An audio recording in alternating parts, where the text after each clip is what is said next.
Coming soon in 2023, the movie of the century, The Myer Kids.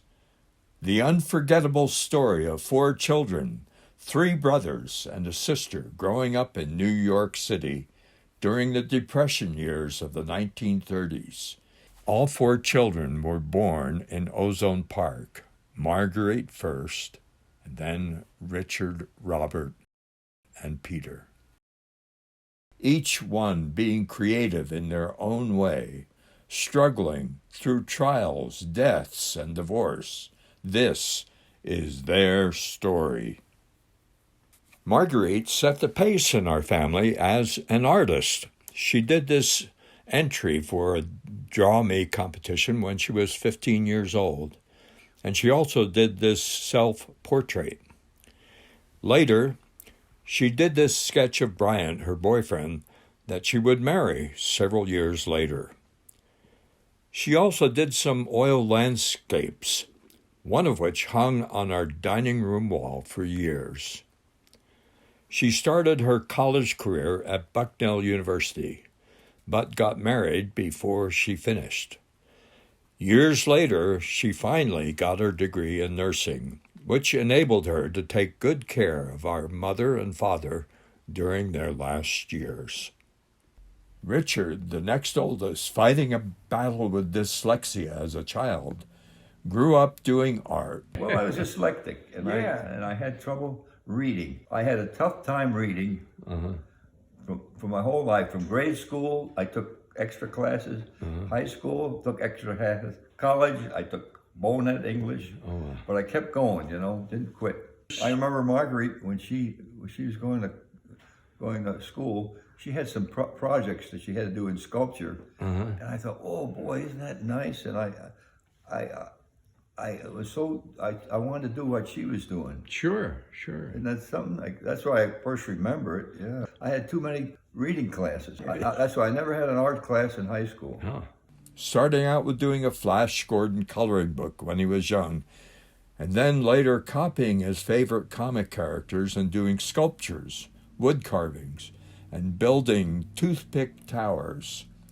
His 7-foot model of the Eiffel Tower won a prize when he was a teenager. He did drawings of his favorite movie stars and then tackled the challenge of translating a photo into a clay sculpture. After a year and a half in the Army, where did you have your basic training? Fort Knox, Kentucky. Fort Knox, Kentucky. And I got training we had a training in the M26 tank. It was a tank that the Americans made to fight the Tiger tanks. But the Germans had a far superior tank, so this is the one we made to compete with them. And I got to drive it. And I got to shoot the 90-millimeter shell. What a big thing! Oh wow! And that was a great thing. And then after that, after I took my base training, they sent me to Japan and I never even saw a tank. After a year and a half in the Army, he went to BYU, where he learned how to do bronze sculptures, which became the focus of the rest of his life. He completed a monumental statue of Andres Duarte that was placed in an outdoor park in Duarte, California, and also several other major commissioned sculptures. Robert, the middle son, grew up doing art too. He loved collecting Jack Kirby comics, including The Boy Commandos. Years later, Robert purchased a machine gun like the one used by Rip Carter on the cover of Boy Commandos Comics #1. He loved art and comics, but found his natural interest in mechanical and electrical engineering like his dad. He was always curious about how things worked, dismantling his 1934 DeSoto to understand how the motor worked. Getting a job at Bell Labs as a technician opened the door for his special gifts as an inventor. After 10 years of night school, he finally finished his college degree and qualified as an electrical engineer at Bell Labs. He would go on to become a distinguished member of the technical staff, DMTS, and developed more than 100 patents. His linear amplifier became a breakthrough part of the development of the cellular phone. Peter in the Tub was my favorite movie when I was growing up. Like Richard and Robert, I copied from art books, comics, and magazines, but when Richard came home from BYU in 1949, he challenged me to do original work instead of copying all the time. So that very summer, I did a series of 18 original drawings and several watercolors of still lifes that I set up. I was determined to do only original art from then on.